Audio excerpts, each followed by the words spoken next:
This and that and what the fuck else, episode 129. This episode I'll be talking about the pestilence, the Donbass, and stuff from the EU that will make you frown. I've got a gender thing here, which is also quite disturbing, and a few things from the UK and the Ukraine. And a what the fuck that will make you smile. Tonight, Eskom gave us a surprise.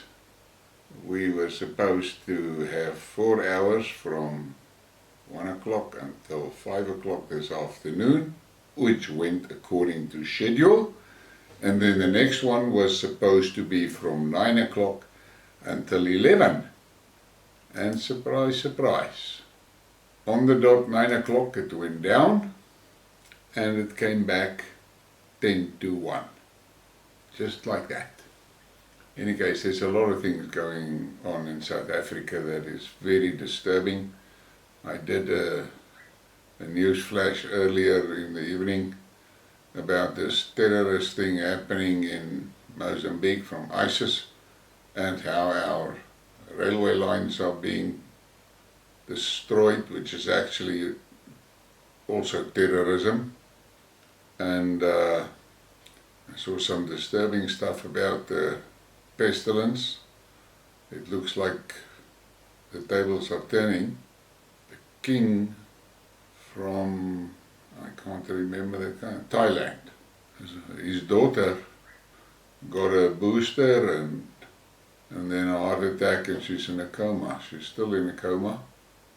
And the king contacted one of the doctors that were very much opposed to the whole thing.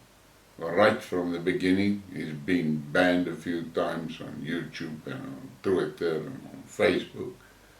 And the king summoned him. He's a Thai citizen.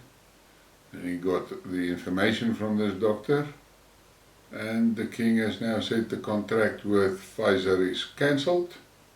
He wants his money back and he wants compensation for everybody that has been injured by that jab in Thailand. So, let's see where that one goes. As usual, I'm starting this off with a photograph, and this is a shot that was taken in a church in Russia, in Moscow. I'm always stunned about the architecture and the sheer size of things. This is a great shot. Normally difficult shots to do properly, but the guy lined it up and framed it perfectly. It's a good shot. 8 from me. And then we get to the pestilence. And listen to this tragedy. Baby Alex update, who passed after receiving vaccinated blood against the parents' wishes. 45-day-old baby Alex died of a clot so long it extended from his left knee to his... Well, what can you say? But I think the day of reckoning is speeding closer. And then this from AJ Roberts. It's 30th January 2023, almost 3 years since the scamdemic started, and I'm still yet to see a collective of doctors go to the police with all their hard evidence, which they all have, and witness statements of mass crimes against humanity. Why haven't any been to the police yet? And in my mind, that is a very valid question that he's asking there, and somebody responded. I've also yet to see individuals taking on the government for loss of liberty, psychological abuse, medical coercion, and inflicting of toxic stuff in contravention of the Nuremberg Code. We need to do something. And I agree, but it looks like the legal things are getting together now. I listened to Robert Barnes somewhere in August last year, in which he said that he represents a few people in cases like this, but what the people need to understand is that this is civil cases, and the pre-trial procedures are lengthy. It can take up to a year before you're in front of a judge. And then he said he's part of an international group of lawyers, and they are 10,000 lawyers in the group, all working on cases. So, let's see where that goes. And then there's some more sad news for Pfizer. Japan launches an official investigation into millions of COVID vaccine deaths. Another one there. And then there's this, which is actually a tragedy, but it is something that a lot of people were warned about. Obama's Secretary of Defense suddenly drops dead. Former Defense Secretary Ash Carter died unexpectedly due to a sudden cardiac event. He was 68.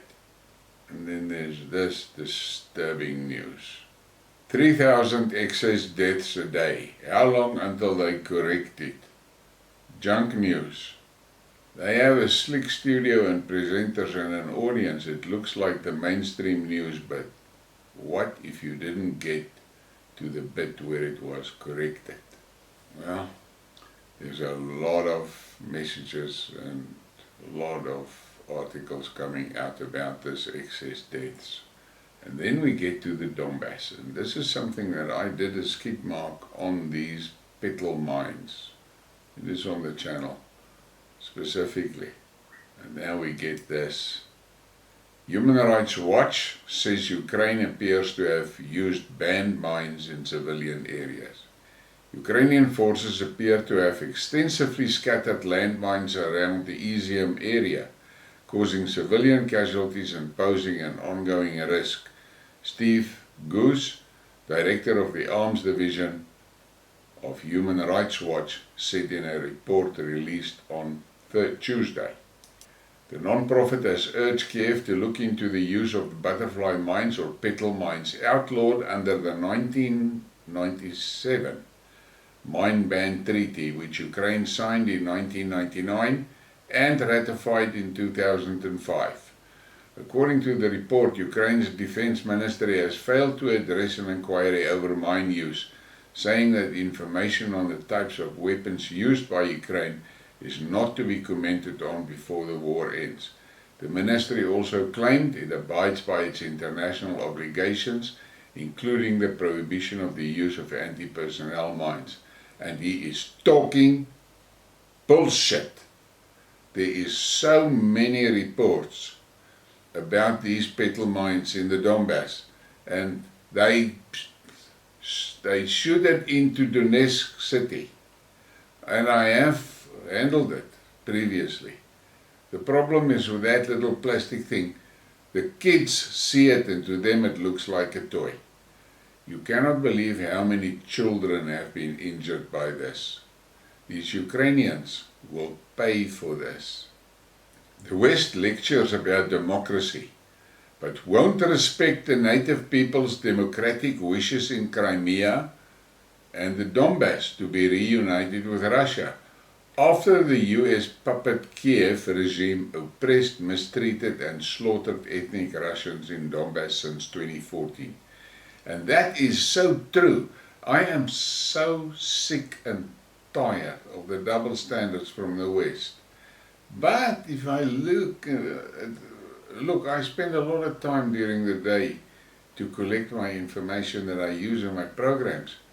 And I can tell you, things doesn't look good for the collective West. Financially and economic, they are in deep shit. And it is just getting worse every day. And now I see that Ursula von der Crazy is now all heated up and wants another package of sanctions on the before the 20, she wants to announce it on the 24th of February, which will be the anniversary of the start of the war in Ukraine. Then there's this from Lexi. Dennis Pushilin, acting head of the DPR. The West breaks all the rules and does not hide it. The masks have come off. There are no illusions. All this should be a warning to us when trying to agree on something with them. And I am sorry to say, but after the betrayal with the Minsk agreements, the West is going to struggle to convince Russia that they are serious. And this is just a poster. Take a look at it, and I think that day is close. Game over. And then we get to this, and I actually laughed when I read it, because the UK is involved here. 20 minutes of fighting and we surrendered, says the UK trained Ukrainian conscript. A group of Ukrainian soldiers who were trained at the UK military base last summer surrendered after 20 minutes of the first fighting against Russian forces near Svatogorsk in the Donetsk People's Republic. Armed Forces of Ukraine conscript Artyom Kovalenko, a member of the group, told Sputnik. He recollected that before arriving at the workshop base in Britain, they reached the western Ukrainian city of Lvov, from where they crossed the border to Poland and then took a bus to enter the UK. And I looked at it and I just laughed. The UK is training them, and the UK is spoiling for a fight with Russia. And then there's this. I just shook my head. The Czech Republic has stolen tanks from Morocco to deliver them to Ukraine. The news about the transfer of weapons to Kiev by the first African country has proved to be ambiguous. The Moroccan T-72 tanks were indeed sent to Ukraine, but the African country's authorities did not give permission for this. In fact, the tanks were stolen by the Czech Republic, where they were being upgraded and sent to Ukraine arbitrarily in violation of the contract. Europe keeps on plundering Africa, but that's not news. But how's that? And then I get to this. I don't understand what the hell is going on in the Baltics. President of the EU state urges NATO to cross more Russian red lines. Lithuanian President Gitanas Nausėda has called on NATO to escalate its brinkmanship in Ukraine by supplying Western-made fighter jets and long-range missiles to Kiev. Moscow suggested that Nausėda had failed to consider the potential consequences. I have seen many red lines that were not drawn by us, democratic states, the Lithuanian leader said in an interview with LRT television. Russia is trying to draw them using fear and threats. Kremlin spokesman Dmitry Peskov said the Baltic states, together with Poland, are prepared to do anything to provoke more confrontation and probably don't give thought to the consequences. And I must agree with that. I wonder what does those Baltic states really think will happen once the Russians are done in the Ukraine. They're not going to forget what those three countries did. And more from Lithuania. Lithuanian Minister for Foreign Affairs says Russian ambassadors should be expelled from EU states. Gabrielius Landsbergis said there is no point allowing Russian ambassadors to remain in the EU countries during a press conference in Riga. How's that? And then more from Lithuania. Lithuanian President Gitanas Nausėda calls on Western countries to cross the red line and send fighter jets and long-range missiles to Ukraine. I don't understand what is going on in the minds of those Baltic countries. But they bargain on Article 5 of NATO, and it's not going to happen. They want to provoke Russia and then expect all the other countries to come and help them. And then more, Gabrielius Landsbergis, head of the Lithuanian Ministry of Foreign Affairs, says there should not be any Russian ambassadors in any EU states. Calls on the EU countries to sever those ties. And then we get to this absolutely disturbing fucking story from Breitbart News. Horrible propaganda. EU project rebrands pedophiles to people with sexual interest in children. What the fuck is that? These people has gone totally crazy. Then we have this interesting bit from Dan Kervik. New world emerging. South Africa defies the US bullying. Holds joint military exercises with Russia. For decades, the US-led unipolar order has dominated the world system, but the new multipolar world is rapidly developing. Then we get to the green stuff. South African president shuts down coal power plants to comply with WEF's climate agenda, plunging his country into darkness, and starts exporting same coal to European countries hit by an energy crisis from the Russian conflict. Am I missing something? Well, he is missing a few things. The president hasn't shut any coal power plants down, and the export of the coal is not affecting Eskom. I have seen a report about that. And then there is this, also disturbing. Stanford University. Harvesting blood and organs of children could help achieve immortality. What the fuck is that? This West is without any morality. Then we have this, how to fuck the system. Grow your own food, homeschool your kids, arm yourself and train others, support local small businesses, inform yourself and others, disobey all unjust laws. Something to keep in mind.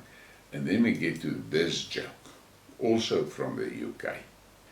Glue used to fix the reactor in British nuclear submarine. UK Defence Minister Ben Wallace has reportedly called for an urgent investigation after the Sun revealed that a routine inspection of one of Britain's Trident nuclear submarines found evidence of botched repair work. According to a detailed report by the outlet, workers from defence contractor Babcock allegedly used superglue to fix several broken bolt heads used to hold together cooling pipes in the nuclear reactor of the HMS Vanguard. A Navy source told the outlet that he was furious that Babcock had failed to inform defence officials about the botched repairs. It is a disgrace. You can't cut corners with nuclear. Standards are standards. Nuclear standards are never compromised, he told the Sun. And I just had to laugh. Fixing stuff on that nuclear submarine with superglue. But they want a war with Russia. And then this from the Ukraine. If there was not photographic evidence of it, you wouldn't have believed it. Man on the left has no limbs. Man on the right is blind. Both called up to go to war in Ukraine. This is what is happening in the Ukraine currently with the conscription. And then there is this map. Take a look at it. American military bases around the world. And you thought Russia was the aggressor. Look again. That is scary that you are looking at there. And then we get to that what the fuck moment. And this is one that's just gonna make you laugh. I'm always surprised when heavily tattooed couples have a baby and it comes out blank. What the fuck happened there? Why is he blank? Any case, on that note, please give me a like and a subscribe and ring the bell. Thank you for your support.